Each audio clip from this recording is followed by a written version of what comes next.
This was my old street. This was Beaufoy Road. People were born here, lived here, got married from here, brought their own families up again here. Nobody was very happy about moving when we knew we had to go. We had no option, no choice.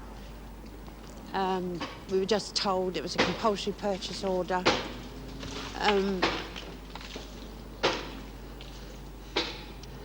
Obviously, the houses needed to come down or needed to have lots of work done on them rather than sort of pull them down completely and destroy the whole community that we had around us. And this is where I used to live. I lived here for 5 years, which wasn't a long time compared to the other people that lived in the street. But I don't think you'll ever get the feeling of the community feeling that we had here. You'll never get it in flats, I'm sure of this, because they're not real, they're not like houses. This is all sort of artificial now. It's, well, I don't think I'm ever going home anymore. I always think I'm just there temporarily. I don't know why, I always think this. One of the things about living in a house, in a street, you had friends, you had neighbours, you had your next door neighbours, you had your neighbours over the garden wall. You were individuals. You could paint your front door what colour you liked. You could paint your bricks if you wanted to. You could have what coloured curtains you liked. You were an individual. When you live in a flat, you're not. You've got to conform, and really conform, or else you're out. You see, we were all crowded on top of one another here, but we still had room to move and breathe, and you could see you were down to earth. This is what it is, really, isn't it?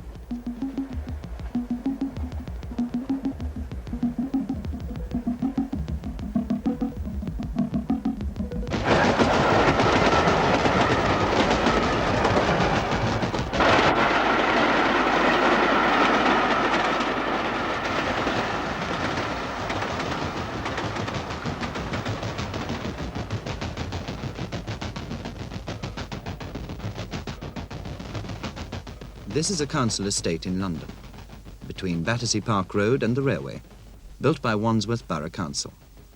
28 blocks, population over 7,000 people.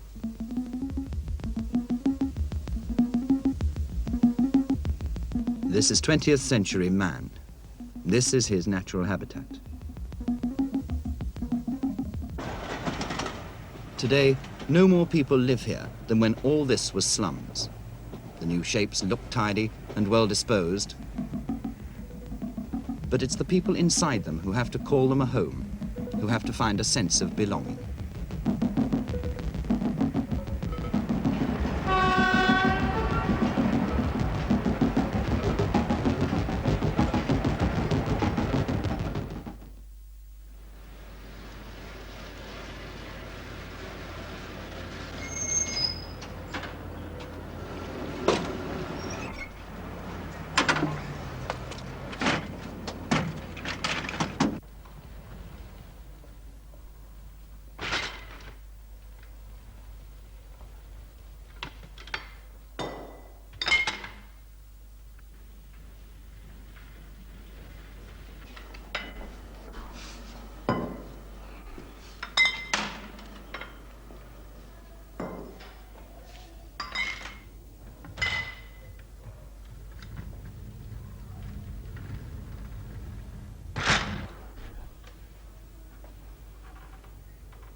When we first found out we was moving, it was obvious we wouldn't get to a house. I mean, it's everyone's dream to get a house, really, but being young and only having a couple of children, that's obvious we wouldn't get one. So we thought it was bound to be either a flat or a masonette. But I had asked for a masonette because I've always fancied that. As I said, you know, it's like being in a house once you get inside. It was a bit of a surprise when I first came to view it to find out we was in the big block, which I first thought were flats, and they turned out to be maisonettes. And we are on the 9th floor. I've been living here about 4 months now. Comparing it with where I used to live, it's a palace. It's a right dump. And everything about it here is a lot better. The bathroom for a start, and the sink. We never had a sink at the other place. We had to cook in the toilet, where there was this small bath. And the children have got their own room now, which is very nice for us, as well as them. They can also play quite a lot. There's been a few complaints about noise from other tenants, but I think it's mainly the older ones whose children have grown up, or the few that haven't got any children at all.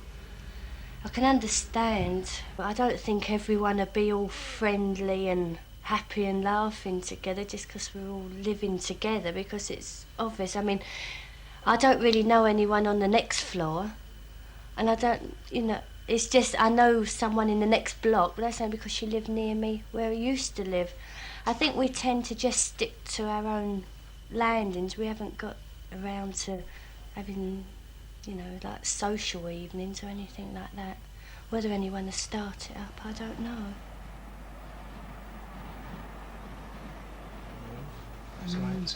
Oh, I better be going, otherwise I'm going to be late. Yeah, you better. All right. What time will you be home? About 6. See you tonight. Bye. Been living in J Court now for 3 years. I don't like it. It's very secluded. You know, once you're in, you're in. The kids are not happy. I'm not happy. But we had to come here. We didn't have no alternative. The house we were living in was actually falling down, and the council man came round, and I did ask for a house, but he said I didn't qualify, being I have only 2 children. So this was it. I had to take this flat. I didn't have a choice. These flats, well, there's nothing here. In the new flats, they've got playrooms for the children. Well, in these flats, there's nothing at all for the children to play. They've either got to stay in and get complaints from neighbours, and myself always having goes at them about making a noise, or they can go downstairs and then I'm a bag of nerves because they're downstairs playing. The main thing that does worry me about flats is the fact you can't have animals, and my children have been brought up with animals. We had a poodle, we've had rabbits, and we've had cats. Now all they've got now is a bird and a fish. Well, they'd love a dog, but they just can't have one in flats. But it's very secluded, this place. As I say, you can't meet anybody. You can't go out on the doorstep and have a chat because there's just no one to chat to. I've been a bag of nerves since we've lived here. You know, I've completely changed. I used to be a happy-go-lucky person. Well, now I'm not. I'm quite miserable, you know, and it has changed me and the children an awful lot.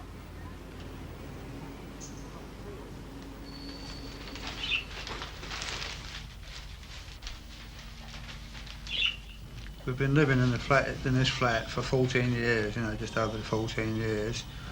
Because, you know, obviously the area around has changed quite a lot. And I've changed quite a bit inside the flat. There are some things in the flat that I can't change, but I'd like to change. But the council won't allow us to do this. Every flat they built is the same. And I don't like sameness. I don't like to be exactly the same as my neighbour. So I think to have a home that's different, to fetch your children up in, you've got to make changes. I like to be a little bit different from the chap next door, you know. You can't alter the place structurally, but at least you can alter some of the things inside. And that is why, you know, I made the fireplace there, the wooden fireplace, to replace the original one. Which, if you saw the old fireplace behind it, it's rather the same in every flat, and it's rather like a gents' toilet. And I didn't like this a bit, you know, but I made this myself as an alteration.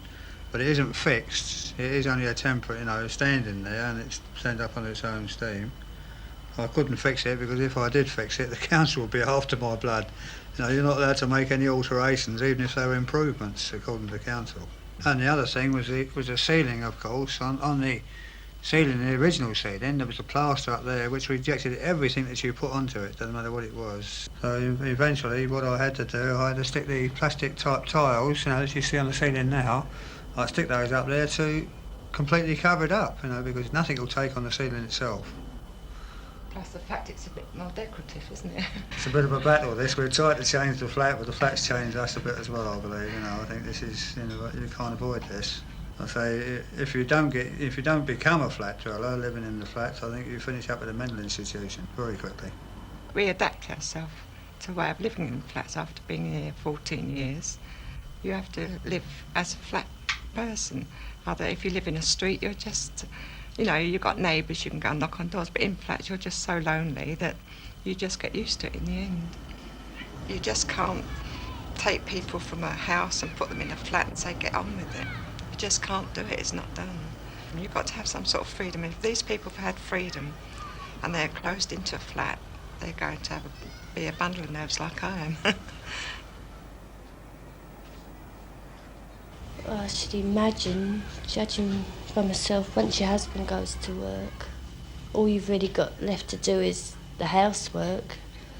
I think the husbands, as well as having their jobs to go to each day, they usually got quite a lot of friends. They always got someone to talk to and chat to. 9 times out of 10 they come home, have their dinner and fall asleep. It's because they've had plenty to talk about all day and they're tired. I never feel really lonely because, as I say, there's always someone walking along or pops their head round, come in, have a chat and that. But I think it would be a hell of a lot harder if you wanted to spend a day on your own. So I'd always thought of flats as being lonely type places, you know. You'd heard of people going in and closing the door and that's all they'd see until their husband come home at night. On the actual day of moving in, everyone seemed to be unloading and packing up together, you know, and we all got chatting and, you know, do you want a cup of tea and all this, but lucky enough we all stayed friends after, and so it didn't turn out to be as lonely as I thought. I mean, you move out of these flats to get into these flats, so you'll be settled and you won't have a nervous breakdown, you know. Yeah. But when you come into this, it's just as bad because you can't let the kids play, can you? Look what the caretaker said when he came up about the children playing on the ground, on the landing. No children on the landing, either in the playroom or in the houses. Yeah, that's what he said. So what have you got to do? Yeah. You go to the playroom, they're locked in, or there's somebody down there saying, children from the ninth floor, you're not allowed to use it. Personally, I feel safer here than I've ever done before, and if ever you're not feeling very well or something, you know that you've only got to just give a little bit of a shout out. Someone would always come and help you. You're never alone. As soon as you walk out in the morning, there's always someone there. They say hello. I don't know many people on the other floors, but I couldn't really say whether they're as friendly or not. Must admit, you don't see them standing around talking as much as us.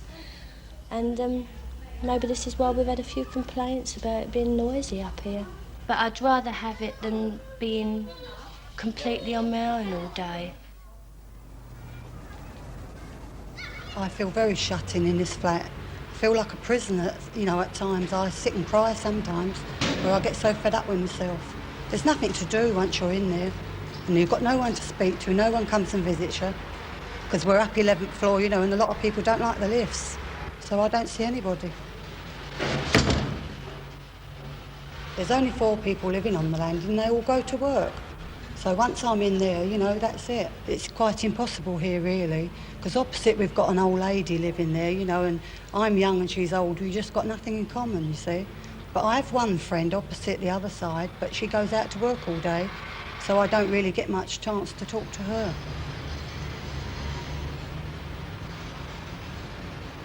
People that suffer the most for the lack of facilities on the estate are obviously the children and the old people. I mean, there's a world of difference now. I mean, when I was a kid, I was what was known as a street raker at the time. I was out in the streets playing all the time. And you could play out in the streets in those days because there wasn't the traffic there is now for a start. But you felt free. Nobody was there chasing you. You know, you might get chased if you broke a window now and again with your ball, but nobody chased you because you were making a noise, specifically. And nowadays, the kids mustn't go outside, they mustn't stomp their feet more than twice before somebody's after them and want to know what's this going all about. We haven't got this problem now, our daughter's grown up, but we still feel for the parents and the children that, you know, there's just nothing for them to do anymore. My daughter, she just didn't like the flats because there was no freedom at all, and as she got older, she resented, you know, that there's no noise. You mustn't have no noise in the flats. And she, like every teenager, they ought to have their records playing, but she did have, but very softly. And she always said when she got married, she didn't want to live in a flat, and away she went, and down to Windsor she's living now. But I don't think she'll ever come back to London again, because she doesn't want to fetch her children up in the same way she was brought up. We seem to prefer to build garages rather than playing space for children. There's in between each of the large blocks down there's a garage place on the basement, with a load of garages on, and there's above that on the ground floor level there's another line of garages, all built underground, you know, undercover. One of those spaces, or even half of that space, would have made a marvellous club room there, been all built in ready, you know. It's part while they were building the estate, they were building it. This would have been the ideal way of doing it, but apparently materials things are worth more than children today to these people in authority.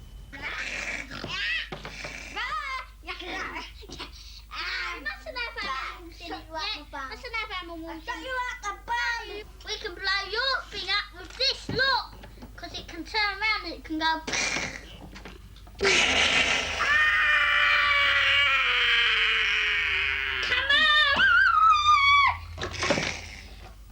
Since we've moved in the flats, I've noticed a great change in the children. They seem to have got a lot quieter, you know. Where we used to live we had our old house, you know, with a yard, where the children was out there all day playing. But now I can't even get them to go out there, you know. I think they're a bit frightened to go down in the lifts, or when they are downstairs playing, which we've got a small play park, well, the wall's so low that if they get up, you know, they can fall over. And my boys are very interested in football, but they're not allowed to play football, you know, in the play park. So what they do, they go through a hole in the fence because the door's always locked, and one keeps an eye out for the caretaker. You're always worried what they will get up to. You know, they can be led astray very easily, little children. If they're told to do something, they just go and do it. I am worried about that, but I'm worried about everything where flats are concerned. Everything, the fact you cannot get down to them if anything does happen to them. And if someone did get hold of them, the time you've got down there, the damage is done.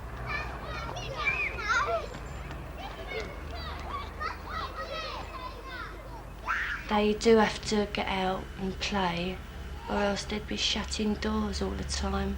It's obvious they haven't got a garden here, but they do cater with the playrooms.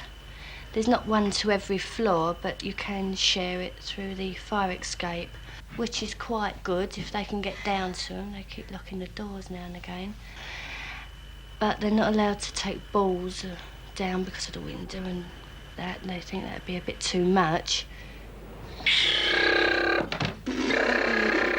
Well, when they're playing indoors in the flat, they have to play quiet games because, well, you get complaints all the time. They've got to play either soldiers or cars. They're not allowed to jump. Staying in the flat, there's just nothing for him to do, really. He has a new carpentry set and he's never even played with it yet. Because the day he did play with it, we had the council come down and complain about the noise.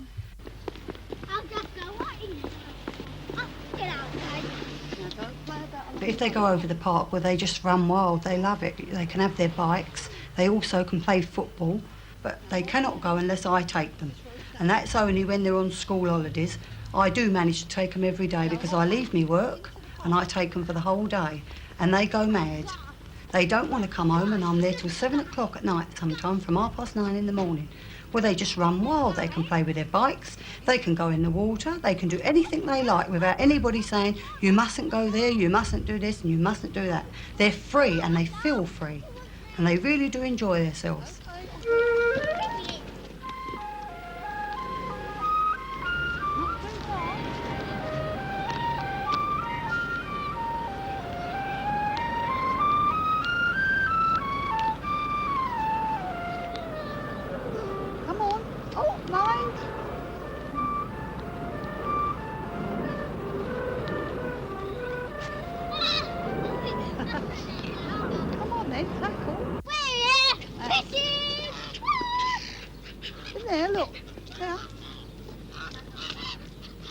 Look at him, he's a pretty colour, isn't he? Look. Look his red nose. Look. See, look, this one here, look.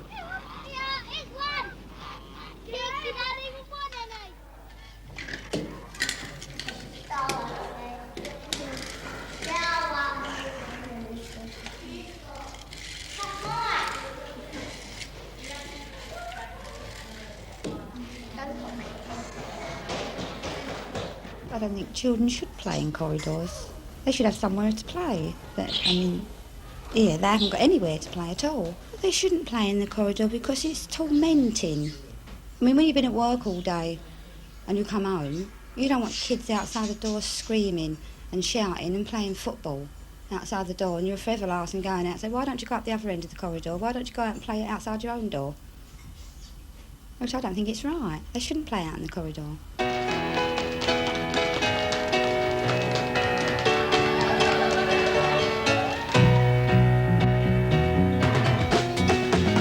No more homes down on the ground where the kids can run around. There were people you could greet as they walked along your street. Concrete towers fill the sky and the children grow so shy. How can they communicate? They ain't got no garden gate. Have pity on the children who live up in the air. Have pity on the children way up there. What do they care? Have pity on the children who live up in the air. Have pity on the children way up there. What do they care?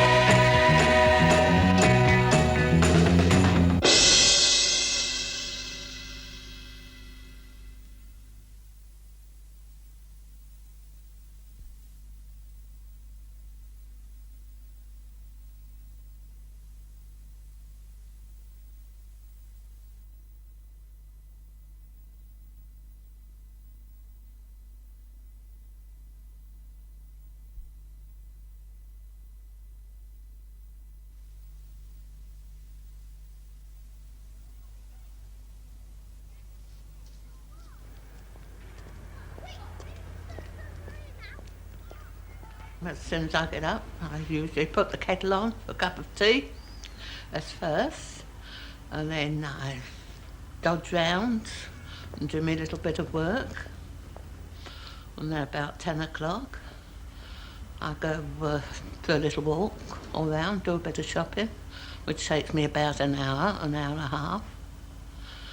And then I come back again, have a bit of lunch, and then do little odds and ends. And then by that time, the television starts. I'll start watching television about 4:30 until about 12 o'clock. And then I go to bed. That's all my entertainment, really. That's the only thing I've got. Of course, I only see my family, my daughter, once in about 6 weeks because she lives so far away. And of course, I have the wireless as well. But I prefer television. It doesn't seem so lonely. You feel somehow you've got somebody in the room. Any minute now, a tall, dark man will call on this house. He will help the people who live here to keep healthy, fit and strong.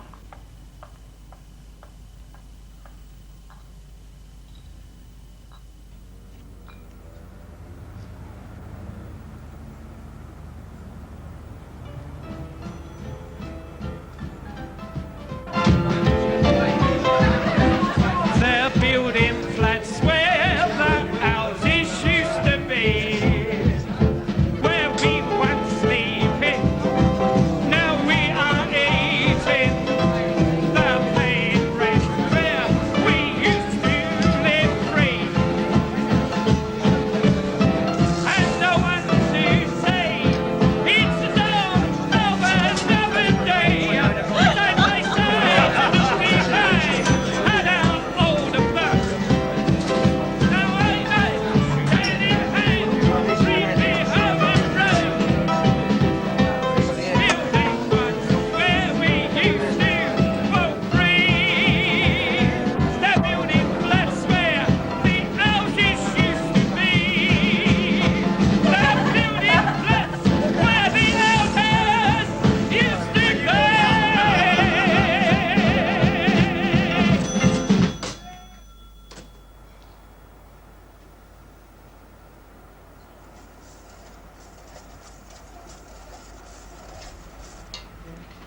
never been lonely. I've always been a happy woman. Made me life. If I've had no grub to eat, I've gone without. But I've always had the door open to me. It was a very, very hard living. But we got through. We got through all right. And things now is clover to us. Now we're old, us old people, it's clover to us. It's like living in clover now. So sometimes the old people grumble now about how they're living, but they shouldn't do, because they're well off. The old people are well off today to what them days was. Them days, you was poked into a workhouse in them days. Ah, Battersea Victoria dwellings wasn't all honey. Don't you worry. Oh, this is Buckingham Palace to it. We never had a bath down there. You could never bath there. You used to have to bath one leg 1 week in the pail. The next week, the other leg in the pail. Our toilets was in the middle of the road. And you all had to line up. And the first one got there was lucky. If not, he had to come back or her and block their copybook anywhere in the buildings. But this here, lovely bath every day. Here, you don't know where you are. That's why I'm getting such a good complexion since I've been here. Bath every day. I don't expect the old Queen's so well off as what we are here with the nice flats. I don't expect she is. I expect she's got her quarters up there. Oh, yes. I'm contented. I'm never lonely. And you know, I get into trouble because I tell all the old people. I've said, they say to me, ain't you lonely? No, I said, pack that up. Lonely? I'm not lonely. It's just what you make it. You've got to make your own company, I said, and you've got to speak and not let your brain go to sleep and dance and get ready for the next world. Go up there when he's ready for you. He'll have you. Don't worry. I said, you're all gone to sleep since you've left Victoria Dwellings. And so they have. All the people that come out of Victoria Dwellings seem to have turned dopey. And they're all men too. Their old men won't speak to one another. If you look at them and speak to them, they go like this, like the horses go, look, like the old horses used to go.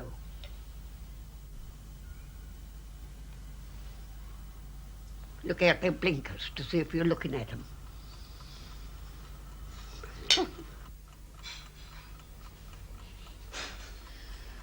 When I had the accident, I hurt my hip.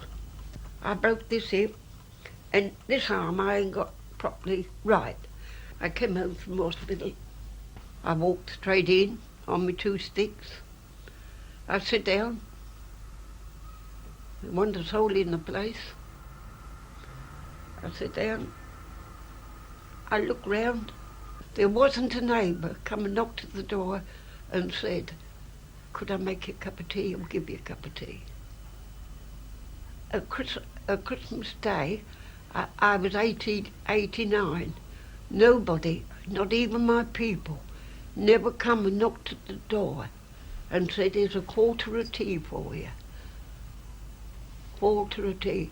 So I dragged along in here for 13 weeks, like I am today. I'll show you how I had to get up and how I had to do for myself. Get out of bed, slip off, slip off, slip off, off, off.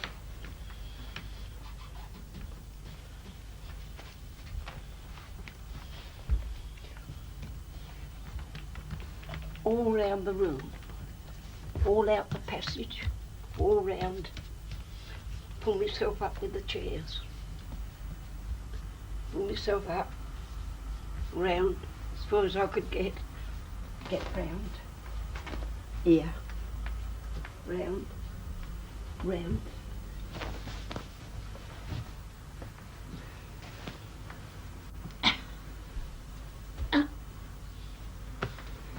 Round. I have to go in all round the room and all round the passage and all.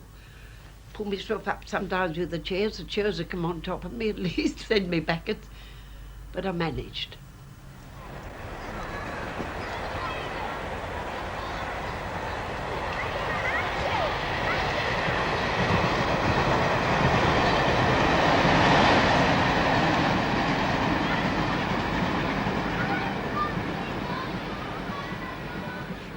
I don't think a community can prosper in these tall blocks of flats because they don't cater for it. It breeds anti-socialism because I like to keep myself to myself at the best of times.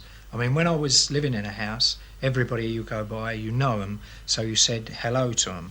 But being now that I don't know them, I tend to get into the lift and I stand there and I don't say nothing. Press the button, get out and come in and close the door, and I don't see anybody else. All I see is my own family. I see people in the lift. They might live in the flats, I don't know. I don't talk to them because I don't know who they are. I've not seen them before. I might see one here and there and I sort of say hello. You get to know the people after a while. I've been here nearly 3 years now. And I mean, I'm on nodding acquaintance with about 4 people, I think. The people across the balcony, obviously, because they live here, but I don't know anybody's name. I know nobody upstairs. I know nobody downstairs. So I would say that flats don't breed communities.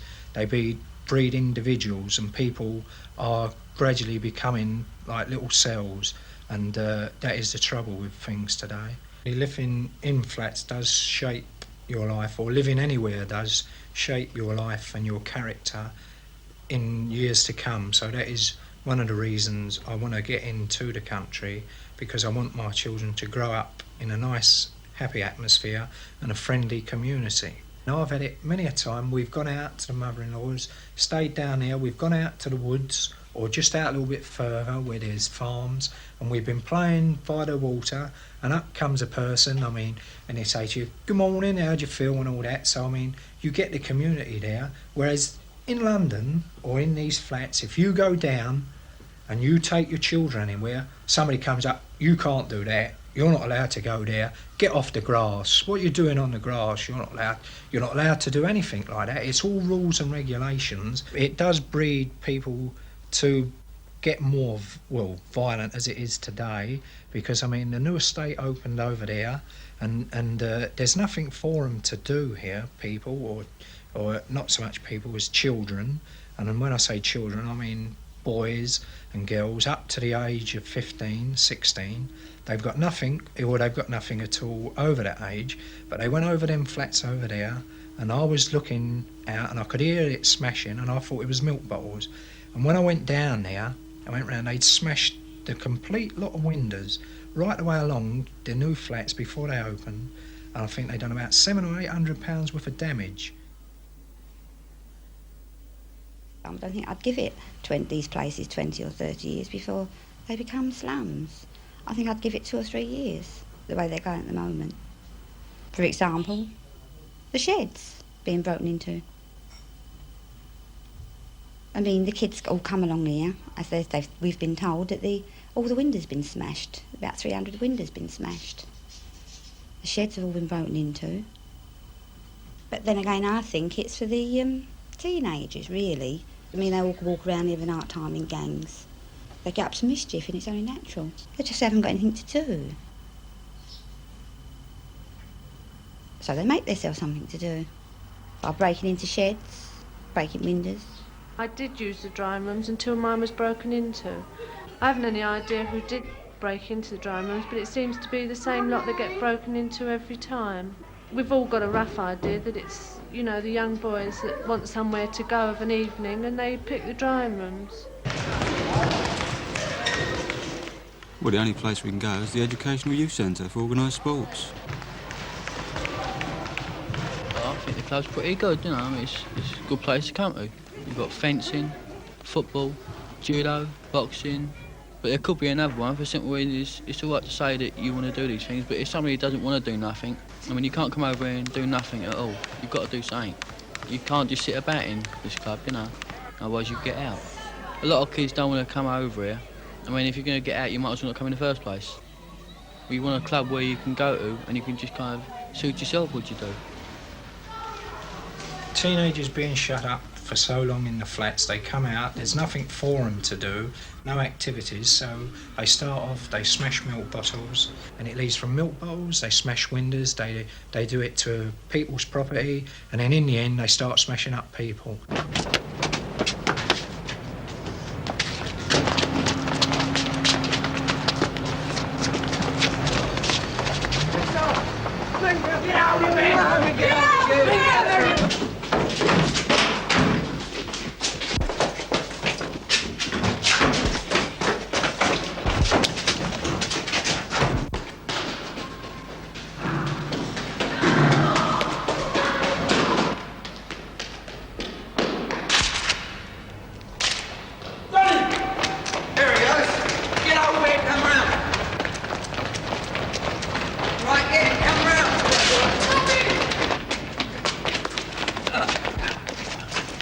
Yeah, I've been beaten up a couple of times.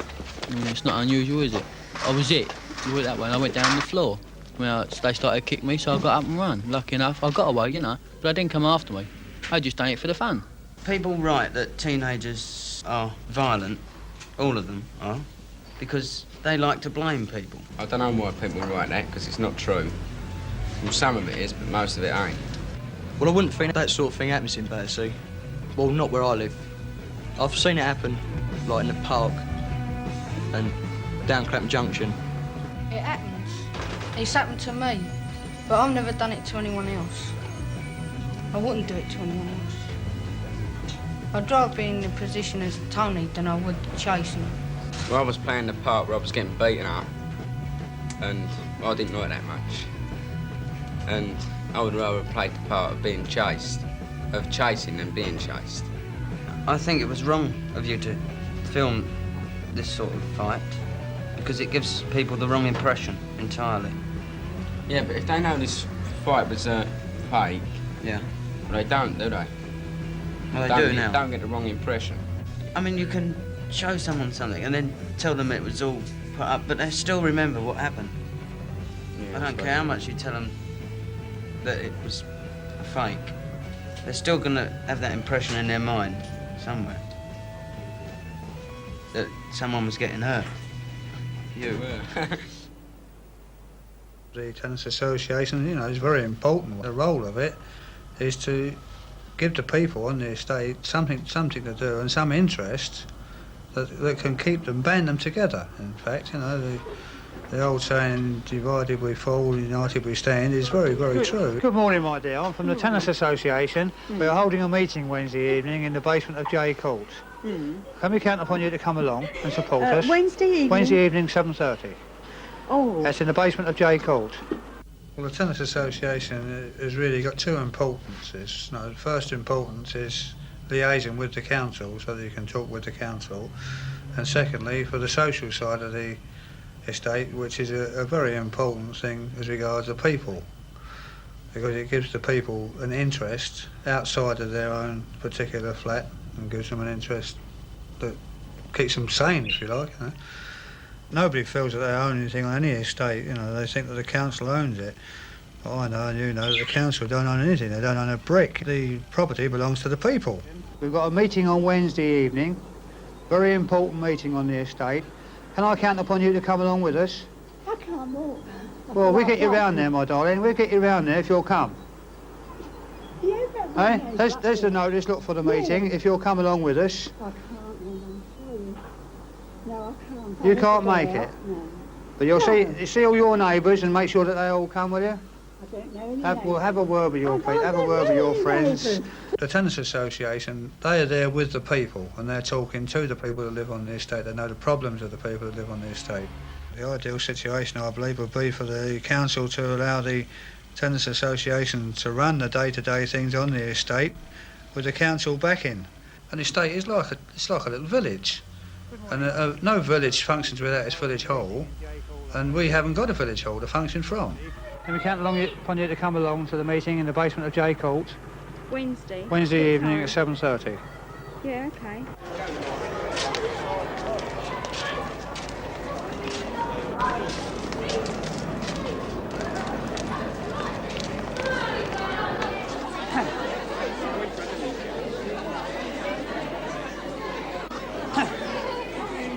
Right, now, first of all, I'd like to thank you all for coming along here tonight.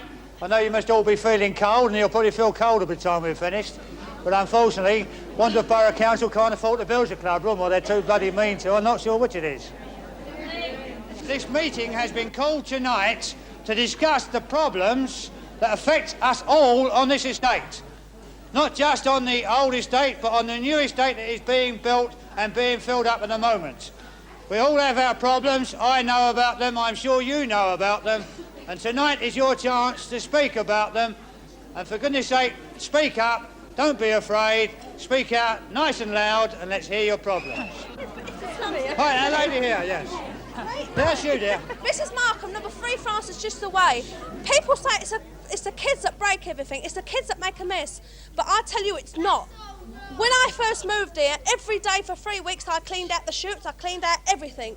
Not 5 minutes later, some dirty person will come along and drop pill, everything. Dirty STs, everything you can think of on the floor. It's not the kids, it's some of the peoples. They come from slums and they're going to make this a slum. Not at all. Hold the Mrs. Dane, Dresden House. This is about the lifts and also about the children. 2 days ago, my young daughter was trapped in the thing. I went down and told the caretaker today, and he told me that my children shouldn't use the lift. I live on the 9th floor. What should I do? Make them walk up at least half a dozen times a day? We've got a young lad here who wants to say something. So please give him the best of attention. Is it possible for us to have a football pitch? Very good question. This is one. This, in case you didn't all hear that, the young lad said, is it possible for us to have a football pitch? Right. I think so. There is quite a large grass expanse there, and I've noticed they're planting trees at odd angles all over the place to stop the kids from playing football. I know the gentleman over here is going to say no, but I say the children are the future.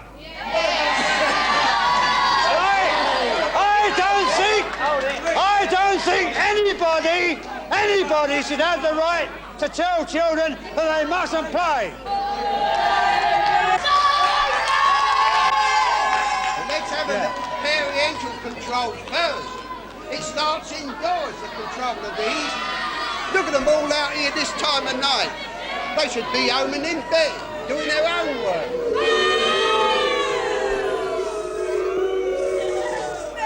Gentleman over here. Mr. Chairman, may I just reply to the gentleman over here? Surely our duty is to cater for these hooligans. We're not going to do it by ostracising them, by forcing them onto the streets with nowhere to go. The only way we're going to cater for this type of young person is by showing that we care. Their problems are our problems. We're not going to do it by putting them in a separate class. The only way to do it is somewhere to meet, somewhere for us to meet, to discuss with them their problems. It's not the kids that's been forming this, doing this damage on this new estate. It's in the main neglect of the workmen at the beginning. On top of that, how this new estate has been planned is damn ridiculous. There's more garages than what there is of flats. Why not build a club room in the garage where the garages are now then? I'm sure some of you would like to help. After the meeting is finished, stay behind. Let's have your names and addresses. We'll give you something to do. We can help.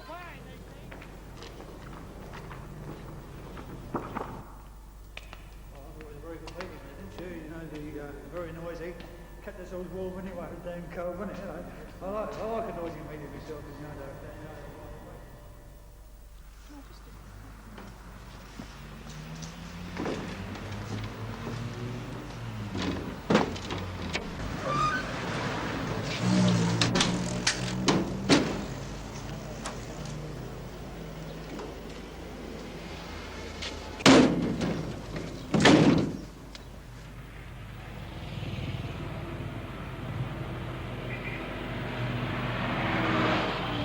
outside of the whole estate at the present moment looks new, but I think that in 2, 3, 4 years, I'm afraid it's going to look exactly like our street looked from the outside.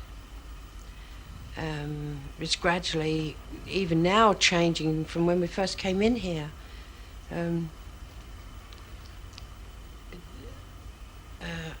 I was listening to Woman's Hour. I'd only been here about a month, and I wasn't really listening to Woman's Hour, but I suddenly heard this. I think it was Barbara Cartland. I think it was her. I wasn't really interested till I heard what she said. She started talking about the £6.5 million project in the Battersea Park Road, and she said to me, it screams out of slums. Oh, I was really indignant. I just moved in here. I don't know now. I think maybe she was right, you know. There's a lot to be said for giving people a decent place to live in. I don't know who designs them. I don't know who they design them for, or if they think that we feel or think any differently than they do. There must be reasons why these architects build these flats in this design and in this hard, barrack-looking way, because I'm sure they couldn't possibly like the structure and the outlook of them themselves. I don't think there was an awful lot of thought put into it. If they would have only consulted ordinary people who have to live in these places, what we would like, it's not a lot we would like, but we do like the same things as they enjoy. They like the outside of their places to look nice, and so do we. We don't differ in any way to them. Surely that in time somebody will learn to come and ask the ordinary people what they'd like and how they would like them.